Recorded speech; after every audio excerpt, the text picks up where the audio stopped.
And I mean, if you work with confidence and a smile, it doesn't matter how old you are. Right. Yeah. If anything, your age is going to help you because it's going to, humble you. Yeah. And help you to learn more and just be better. So, yeah. Welcome to How to Real Estate Podcast, a podcast to help you start, elevate, and catapult your real estate investing career. Don't forget to like, subscribe, and hit that notification bell so you don't miss out on any new podcasts that we post every single Monday. Jared tested. Jana approved. Hi guys, welcome to How to Real Estate. This is Jared. And this is Jana. And we are really, really excited to bring on this guest. I actually known this guest for the past couple of years, and I helped him get his start into real estate. So this is, he first started investing in real estate when he was 21 years old. Didn't know anything, didn't have any money in the bank really, and he took the initiative to get educated, to learn about it, and despite being so young, he got into deals. He's been networking. We're bringing on to Hyrum Brunsdale. Hyrum, man, thanks for coming on. Thank you. I'm really excited to be here. Thanks for inviting me. Yeah, definitely. Well, I really would like to hear about your story. Why did you were 20 or 21 when you first? 20. You were 20. Yeah, I was 20. So you're 20 That's when you heard about or when you actually started to learn about real estate. What made the young 20-year-old decide to get into real estate? Yeah, well, it's kind of funny because I never imagined I would get into real estate or even business for that matter, really. My father's a school teacher, and so we've always had everything we needed, but he's also always told me that I should get a job that made a lot of money. And I would always tell him, it's not all about money, Dad. Yeah. We've all heard that, and he would always say, no, but it makes things way easier. Yeah. And so, I would always say that to him, and we'd always kind of scuffle with it because I always wanted to do what I wanted to do. But, that would, sink in over the years. And, by the time I was older and, thinking about going to college, I was like, okay, I'm just going to be a professional. I want to be, a doctor or a lawyer, something professional that's going to make a good amount of money to support my family comfortably. Yeah. And then I went on an LDS mission, and when I came home, I was, getting ready to go to school. I was going to go down one of those avenues. I was determined to go to school no matter what. And then I met a mutual friend of ours, Jared, Andres, and he actually invited me to a real estate networking event. And at the time, I had nothing to do because I had just gotten home. I had no job, really no friends in the area. So I was like, that sounds like the most boring thing ever, but I'll go. Right. I was like, I have nothing else to do. So to give people a background, you went on an LDS mission, so a mission for your church, right? Yes. So you went and taught people about Jesus Christ for 2 years. Exactly. Is that right? Okay. Yeah. Where was that at, by the way? That was in Washington, D.C. Washington, D.C., and you were speaking Spanish the whole time, right? That was pretty cool. Okay, so you got home, so you were just serving for 2 years, then you get home, and then someone invites you to this networking event. Mm-hmm. Okay, cool. Sorry. So just recap to make sure we're good. And, on a mission, you're constantly moving. You're always working to, spread the word.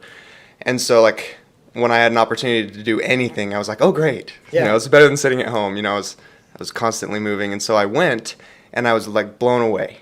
I was like, oh, my gosh, that's so cool. I felt like real estate investing not only could be a full-time job for me in a way to support my family, but it's really a full-time job in your financial success. You're constantly thinking about, your finances and what you're doing to, become financially independent.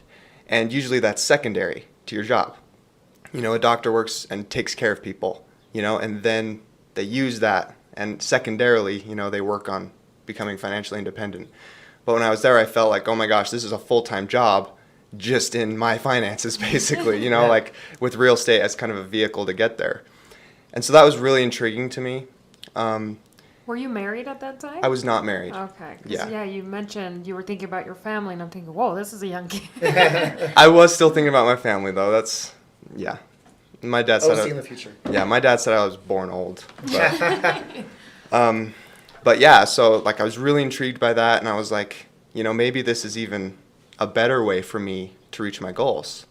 And I thought at the very least, I can take a year or two and pursue this and see how it works and go back to school. School's still going to be there. Yeah. And so here I am 2 years later thinking about going full time, know, and school is on my mind years down the road when I have the money to pay for it and just want to. No, absolutely. And so yeah, so that's kind of how I got into it. So when you first, after you first, so you went with Andres and you went to this networking event and you started to network. So from that point, when did you actually get into your first deal? Yeah, so when I got into my first deal, I knew like nothing. I feel like. And how long? How long? What was the time frame? It was 3 months. It was 3 months. 3 months. Yeah, so 3 months from going to that networking event and kind of starting to talk to people. I kind of started looking around. Didn't really know what I was looking for. I learned at that point how to analyze a deal, to know like, if it was a deal that was going to make money. That's a big one though, because a lot Yeah. of people don't. Yeah, that's the Still first don't thing. know. Yeah. First thing you got to Yeah. learn. Mm-hmm. So, and I mean, I was stoked because it was like 6th grade math. It's Yeah. like I can do this. Like, this is easy. Yeah. I don't And know. My son's 8th grade math pretty stumps me. So good thing it's 6th grade. Good thing it's 6th grade, right? And so I learned how to do that, and I just started analyzing deals Yeah. that I saw. And I signed up for a bunch of wholesaling lists to be on the buyer's list, and one came through that was in Tooele, which is where I lived. And I don't think at the time a ton of investors were looking out there. And so it was kind of just untouched, which is kind of unusual for a wholesale. They usually get snatched up. Yeah. But, for like 4 or 5 days, no one had really shown interest. And so I analyzed it and I realized like, oh my gosh, that like I think there's money to be made here. I had no idea. I was like, I think, because I was just throwing numbers at rehab. I had no idea. Right. And so then the next time I went to the networking event, I took it to someone that I had met there, Garrett Reed. And I was like, look at this. Like, is this a deal? Yeah. I have no idea.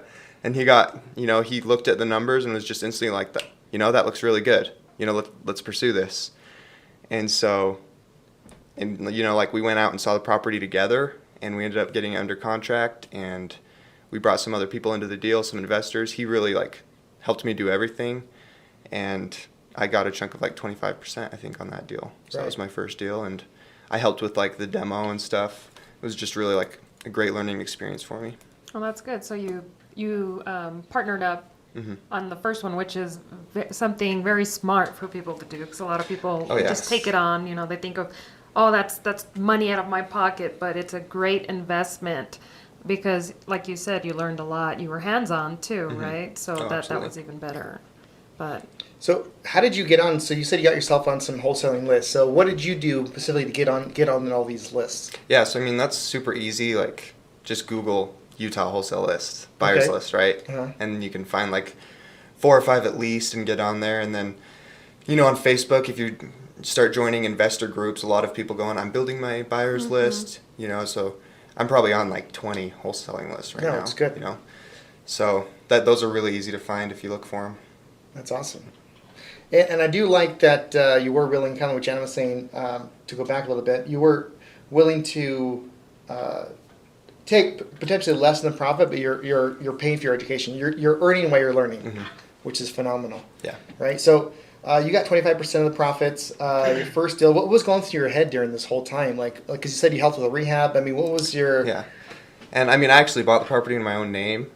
Oh, and so okay. I was, so that was another thing I was giving to the deal. Because I just wanted to, like, help as much as I could. I just didn't want to just be someone who was like, oh, I got this email. Yeah, I get 25%. I wanted to really contribute. So I bought it in my own name, and I was just, the whole time I was like, I can't believe, like I'm 20 years old. I own this house that I'm flipping. There's homeless people living in it. Yeah. And I own it. It's like, I just didn't think I would be there at all. And so it was kind of just... And like you said, like with networking with people, it was like a humbling experience, and I felt like I started in kind of a place of humility because I'm so young and like I know that I know nothing. Right. And that might be a challenge to some people is they think they know everything. yeah. Right. And so. Or they're scared. They know nothing. They know nothing, but they don't want to. They're just too scared to take that step and just say, hey, I'm going to learn it. Yeah. So, yeah, kudos to you on just going for it. Right. That's crazy that And- after 3 months. Yeah, and I mean, I found that like a lot of people just really like want to get into deals, and they're totally willing to, give this 20-year-old kid that knows nothing 25% Yeah. if he brings the deal. Of course. Because then they get the other 75%. And that's great for them and their business, and it motivates that person to bring them more, And so I think like no one should be scared of taking, even if they just think it's a deal, to someone and being like, help me out. Like, is this a deal? Could we go in together on this? Right. So. And I think you are on the right as far as like a person learning and trying to, because you're very mature enough and you understand what you know what you don't know. Wait, you know what you don't know. Mm-hmm. You know that you don't know a lot of things. Yeah. I don't know how to put it. They understand. You're aware of your ignorance. Better way to put it.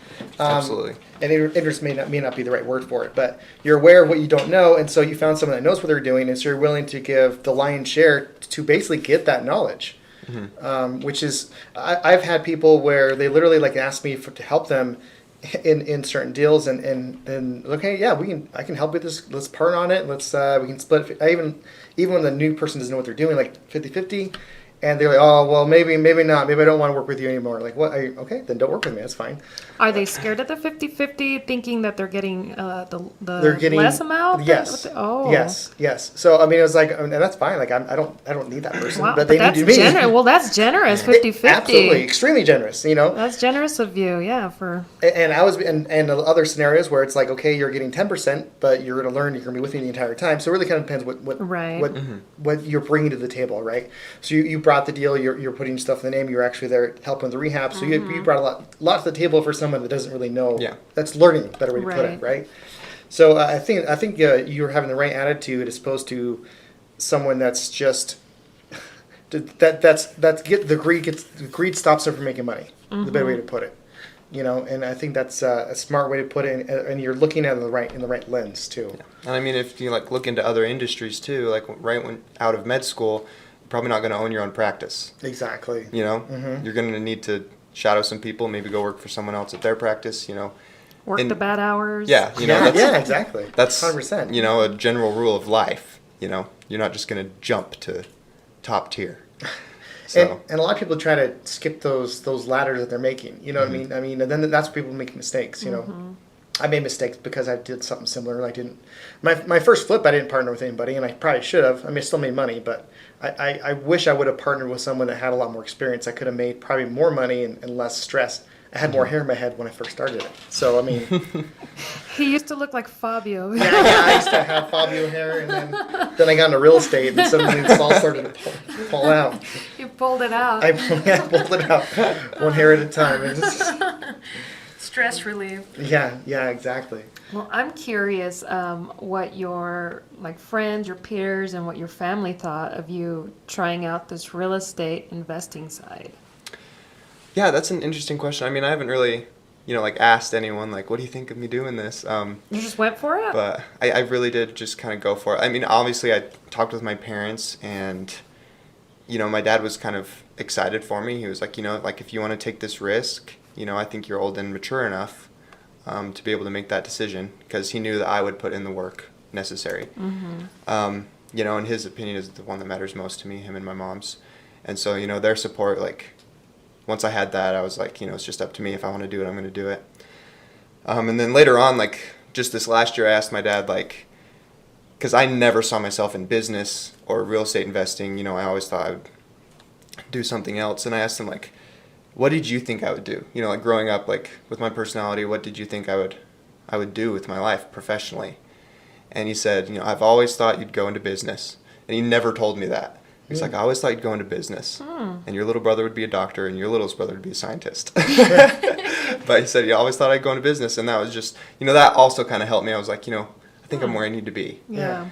And so, and I think my wife, before she was my wife, I think she was really impressed with just someone who, is going to go out and make something for themselves instead of just kind of going with the crowd. Yeah. Now, did you meet her while you were after you started getting into investing, or was it? So she also served in my mission in Washington, D.C. Oh, okay. And so I met her there, didn't really get to know her, saw her maybe twice. Yeah. But when I came home, we started writing through emails, and so that's kind of when our relationship began, and then she came home, and we started dating. Yeah. And that was after you already started investing, after you did the first deal, or was that kind of just before that? So that was just before I got into my first deal. Okay, cool. Yeah. So she actually helped me with that, with some painting and stuff. Oh, really? Yeah. And That's so, fun. from the very beginning, she's been very supportive and very cool. excited about it with me.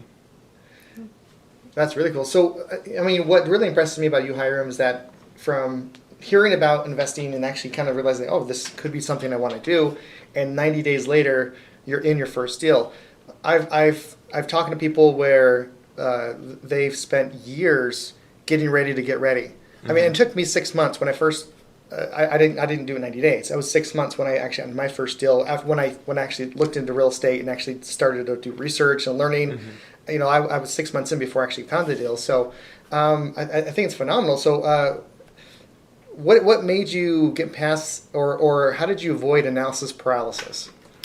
Well, that's a great question, because I can't say I even avoided it all the way, because after that first deal, like a few weeks after the closing, I actually got engaged to my wife, Olivia. And we were engaged for 6 months, and then we were married. And then like I was in like married bliss. And I didn't do anything with real estate for almost a year, And so I kind of have had that like analysis paralysis. It was always on my mind, but I wasn't doing anything, to kind of get to my goals, to reach my goals. I was like, I just want to be a married couple and relax, and like the people that succeed in business are the people that are doing what no one else is doing. So all the young men that were actually pursuing things did a lot more than I did during that time, because I just wanted to spend time with my wife. And I don't actually regret that time. Sure. But I do tease her that she slowed down our progress. It's her fault. Yeah. But then like I kind of like hit a point where I was just like, okay, we've been married for 4 months. It's time to like, press the gas again. Yeah. And then a few months after that, I had another deal.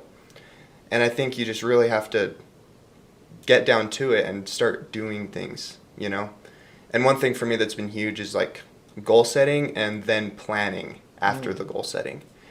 So my wife and I we plan every night together. And then we plan every Sunday night, like a weekly planning. It's like you're back in the mission. Yeah, right. And that's kind of a mission concept. And that's one reason why missionaries are so successful. Like people talk about how they learn languages so well, and how they're always so happy. It's because they know exactly what they're doing, why they're there, and they're doing it. Right. They're seeing that they're succeeding. And I wanted to take that into the rest of my life. And so planning has been huge, because I actually know like when I'm going to do it, what I'm going to do to succeed. And not only in real estate, like we're learning piano together. And so like we set out, like I set an hour each day to practice piano. And I wasn't doing that before we started planning, And so like my progress there has increased significantly as well. So how in depth do you do your planning? Is it like this block of time I'm going to do this X, Y, and Z, or is this like these are my to-do list I have to do every single day or every single week, or how in depth do you go? So I like to stem all my planning from goals. So we had a little goal setting session together. We set monthly, like yearly, monthly, weekly, daily goals, and from that we kind of like monthly plan a little bit, like what are our goals for the month. One is to go to the temple, and so we pick a day at the beginning of the month that we're going to the temple that month. And we do that with our weekly goals. And then weekly planning, I think, is the most important of all of them. Because if you weekly plan really well, your daily planning is like 5 minutes. And so like we'll spend 30 minutes weekly planning and like making sure that we know what we're doing on which days, plans with friends, like so things don't creep up on us. And then when we're weekly planning, we're just like, okay, I'm going to do this then, so it's really easy to weekly plan, or to daily plan, sorry. Right, because you already know you have to do so amount of things this on Monday, so you just got to figure it out where you're going to put those things in, is that right? And so then it's just the daily things, like when I'm going to work on real estate, when I'm going to practice piano. It takes like 5 minutes. Sure. And how much do you work on real estate? Is that a daily thing? Or? So it's a daily thing right now for me, and I've set aside an hour a day at least, which isn't as much as I'd like, but you do what you can when you have a full-time job. But I'm like already seeing success with that, with leads and stuff. So I mean, even an hour a day. So anyone that thinks that they don't have the time or the money, those are both things that shouldn't be excuses. You can do real estate with a little bit of time. If you set aside TV watching time and do real estate, then you'll probably find success. And then money is the easiest thing in the world. So many people have money. I thought that would be the biggest issue too, because I had no money, right. But everyone has money that they want to make into more money. Mm-hmm. So it's just talking to the right people. And so those are two things that I don't think should distract people from getting into real estate. So the second deal that you had, did you use the same partners as the first deal, or did you meet other people? So I actually partnered with someone else. My second deal, I actually found myself and got under contract myself, and then I went to another person that I had met. His name's Matt Nelson. Yeah. And he actually gave me 50%, and just for finding it, and he did everything else. So he brought the money, he brought the contractors, he ran it. It's pretty good. That's pretty And good. he also Yeah. he also bought it in his company's name. Right. You know, and at that time I had a company finally, and I was like all excited to use it, and he said he would, and I was like, okay, fine. So But, you just know, transferred because you said you had it under contract, so then did you just transfer it at closing into his name, or? yeah, that's what we did. So how did you find this deal? I mean, was it just more market or? So this doesn't happen very often, but it was just off the MLS. Okay. Yeah. Nice. And so it was actually a really good deal. I had it under contract 8 hours after it was listed. So Oh, wow. It went quick. And there were actually 4 other offers in at my same offer, and they just decided to go with mine. Huh. So what do you think? What do you think made your offer stand out? Well, I actually went and walked through the property with the buyers and the realtor, and they just said that they felt good about me, you know, so I think it was just, you know, having a big smile and Right. being nice. You know, that can really set you apart. Sure. So it wasn't just a blind offer. You went to the property. You I walked did. around, and you actually Yeah. met the owner and the realtor. Is what you said, right? Yes. Nice. Okay. Yeah. And did you find that because of your age, they were a little hesitant at first to talk to you? Like, oh, this kid doesn't know what he's talking about. Actually, on the contrary, I think they were excited by my ambition. They actually told me That's that. awesome. That's awesome. Yeah. Yeah. So I don't think age was any hindrance at all. So if anything, it was like a benefit to you. Yeah. Right? And I think a lot of people in your case, I've talked to plenty of 20-year-olds and 25-year-olds in the word, but I don't know, I'm really, I mean, I look young, and I'm like, well, just do a couple deals. You won't look young anymore. But but I think that's encouraging for people that are on the younger side, or even on the older side too, when they feel like they're, or whatever it may be, whether maybe because like, oh, maybe because I'm a woman, or whatever blockage in your mind you're putting out there. I think it could actually be something that people respect and admire, you know, Yeah. overcoming and showing ambition. Yeah. And I mean, if you work with confidence and a smile, it doesn't matter how old you are. Right. You know, Yeah. if anything, your age is going to help you because it's going to, you know, humble you Yeah. and help you to learn more and just be better. So, yeah, being young is no hindrance at all. Yeah. No, it's good. Yeah, it's just a matter of teaming up with people that know what Absolutely. they're doing when you don't know what you're doing. Yeah, don't do it by yourself when And- you're 20. Yeah. Or when you're 40, just the first one. Don't do just it the by first yourself. ones, yeah. Just partner up and take advantage of other people's knowledge, you know, team up. And yeah, a lot of people that's their setback, is they don't know what they're doing or how to do it. And oh, I'm too young, or I'm too old, or all I did was, you know, I taught, my profession was teaching, and I did that for so long, I have no idea real estate. And they Right. just there's always some excuse, but seeing you just, you know, 3 months in, and you're like, you know what, I'm just going to approach this person that I talked to and see where it goes.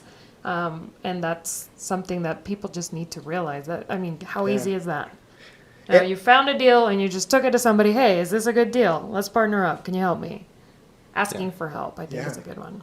Yeah, it's right. Finding the mentors, but you brought value to find those mentors. You know what I mean? So it wasn't just like, hey, your next deal, show me what to do. Yeah. And it's one of my biggest frustrations. People ask me all the time. It's like, hey, show me. Can I come? Can I? I mean, fine.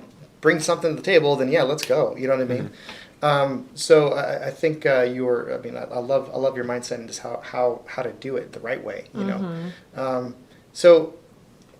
Now I'm sure when you first, in that first deal, for example, not having any experience and no idea about the rehab or anything like that at all, when you were talking to Garrett, the first person in the deal, like, were you nervous even talking to him about it, or even like, oh, what if he says no, or what was kind of your emotions? What was your emotional state? Well, I was a little nervous that I got it totally wrong.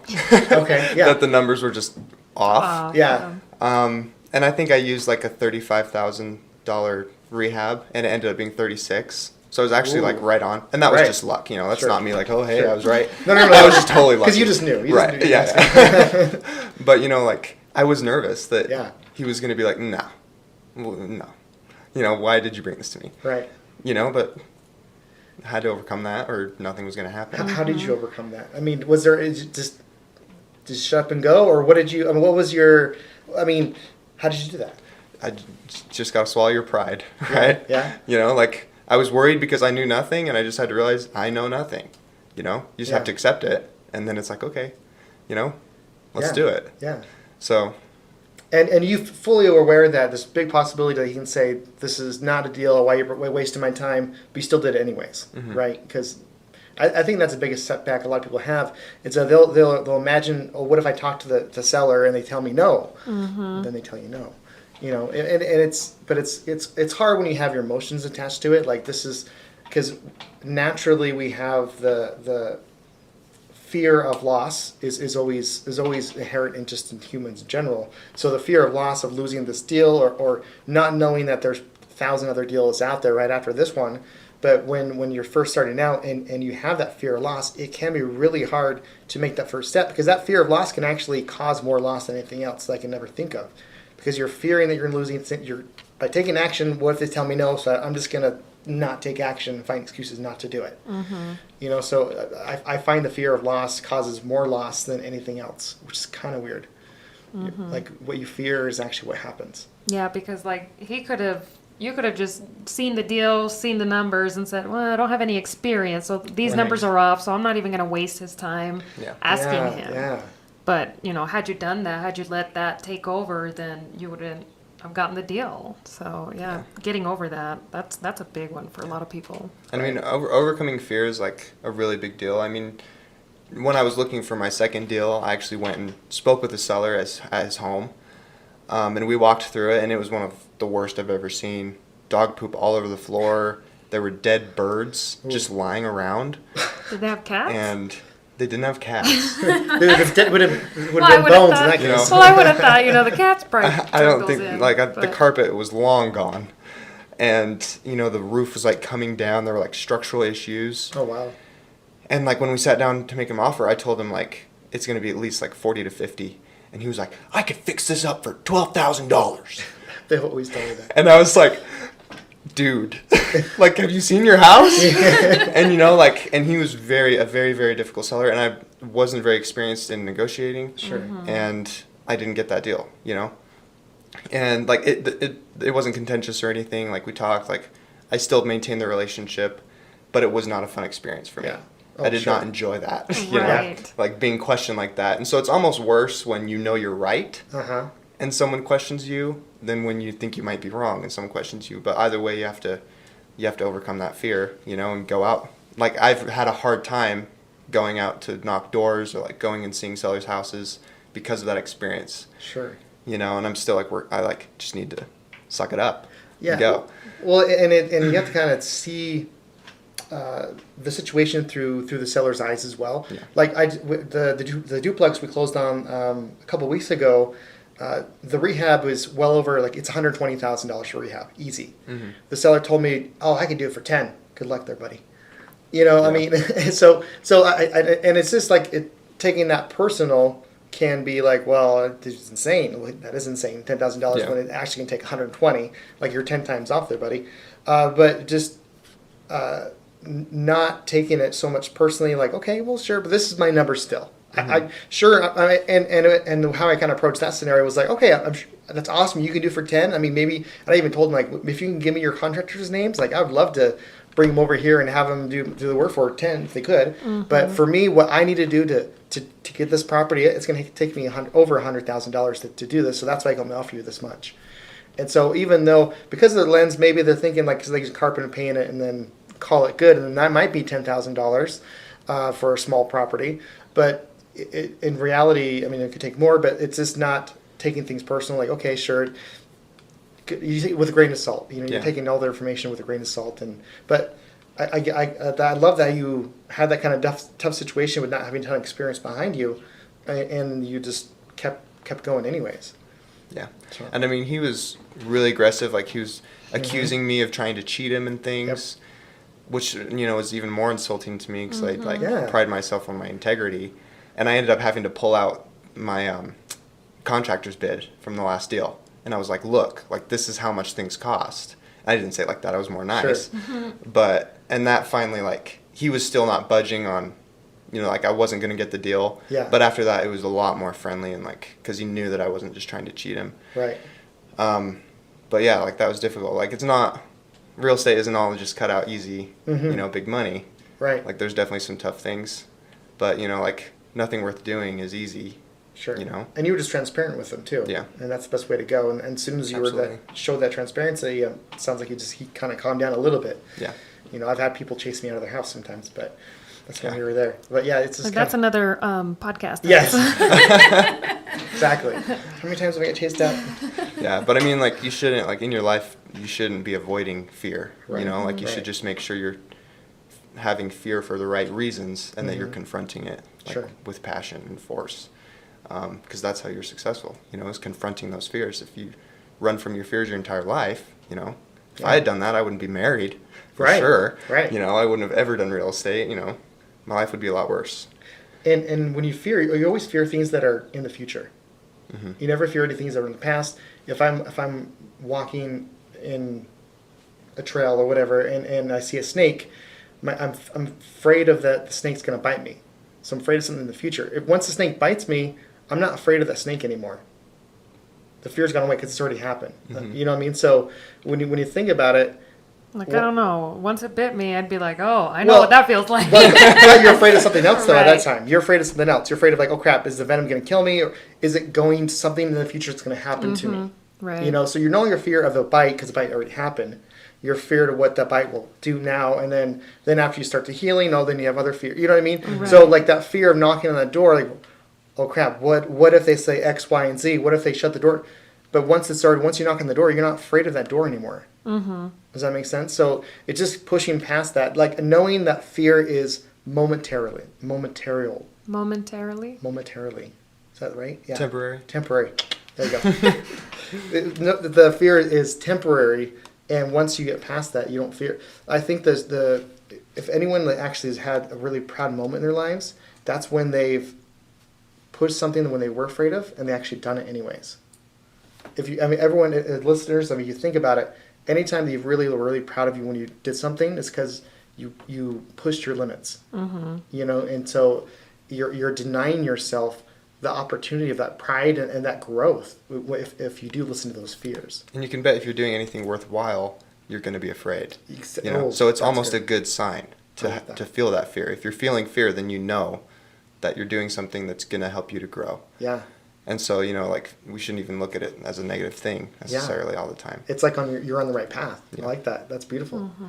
Have you had a lot of people, like any haters, like as you're starting? Because being an entrepreneur is not so much the standard path of our society, you know. Yeah. So, what have you had any people kind of push back on you at all? I know kind of Jana asked a little bit about this, but Actually, I haven't, and that was one of my greatest fears. Like, I'm someone who's, like, in the past I've really cared, like, what people think, and I had to kind of overcome that. But I'm also someone, like, a person of conviction, you know, like, when I do something, I know I'm doing, and I've worked it through and think it's the right thing. No one's going to tell me it's the wrong thing. Yeah. You know, like, I'm confident in what I do, like, I have that conviction.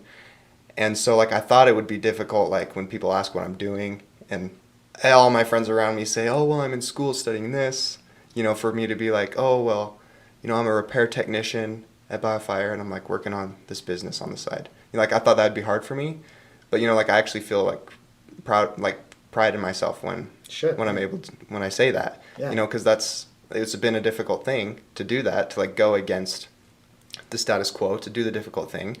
You know, like we were just talking about, that's what helps you grow. Yeah. You know, that's one thing that makes me love real estate and entrepreneurship in general is, you know, it's not a job. You know, you're growing and you're becoming better and you're changing, you know, as you do it. You know, you're not just going to work. And that's huge to me. You're not stagnant at Yeah. a job. Absolutely. I mean, you learn skills at a job, and, Sure. and you're always growing, but it feels like you grow exponentially versus just a little bit at a time. No, that was it. The end. Well, I mean, 85% of the people, I've heard this statistic, I have no idea if it's true or not, but 85% of the people dislike their job. or they don't love their job. You know what I mean? They go because they have to go. I mean, when I worked at Walmart, I did enjoy for the most part, enjoy working with people, but I really didn't love my job.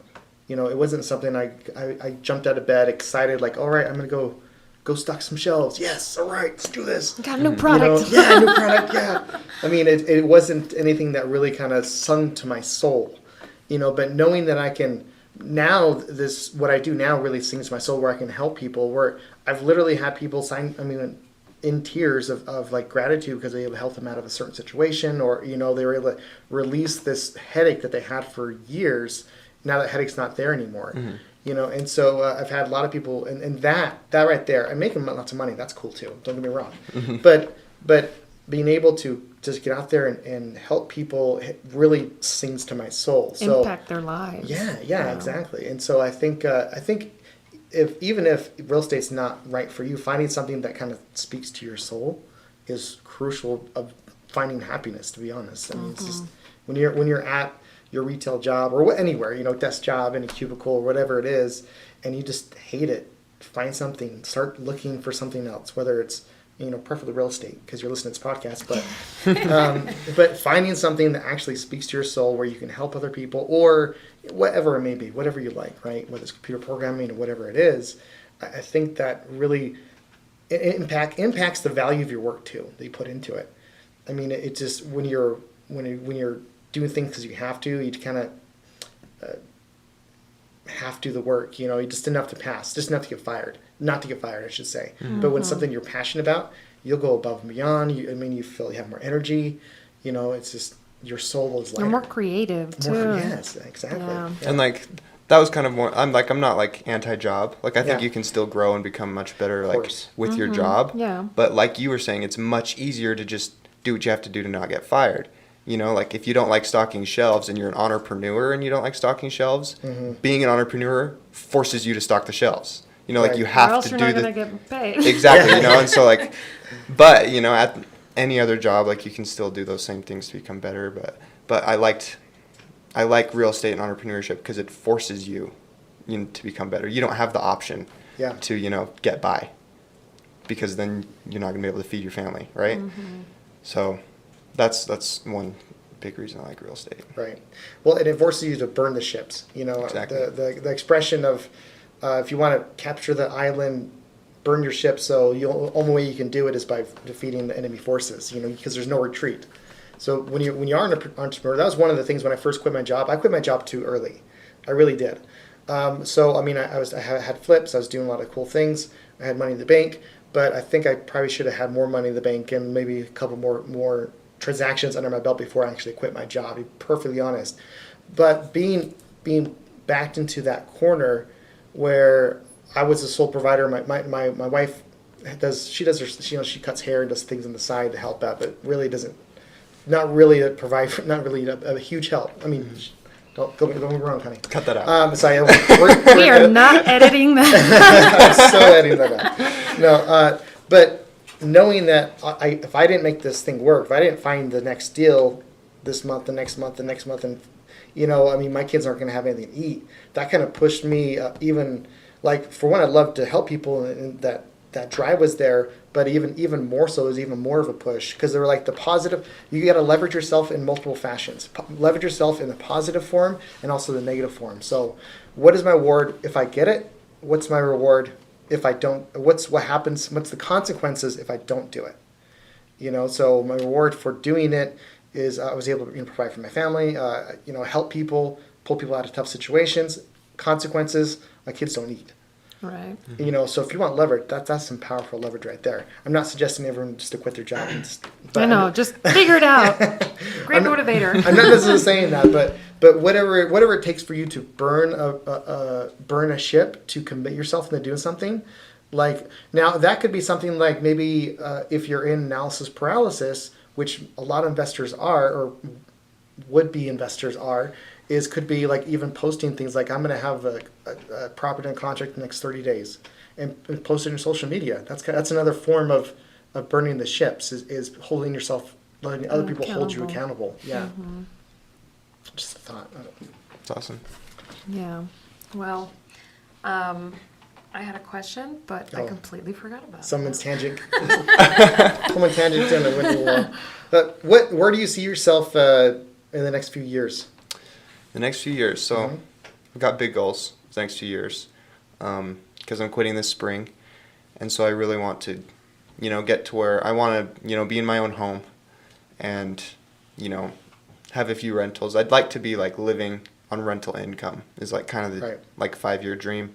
Is to just like live completely on rental income, passive, and then to just be doing flips to get more rentals, and then like as I go throughout my career, it just grows and grows and grows, and my salary increases because I get more rentals, and the flips have nothing to do with it, and that's just like really powerful to me to be able to live off of that and to have my own freedom. And like when I have kids, like the person I partnered with, Matt Nelson, on my last deal, he's a huge inspiration to me. He works like 10 to 20 hours a week, but he does a ton of flips at a time, like he has a bunch of passive income and he spends half his week with his little girl, and like that's the dream to me, to be able to spend time with my family whenever I please, to not be called into work, on call as a doctor, it's like what I was going to do.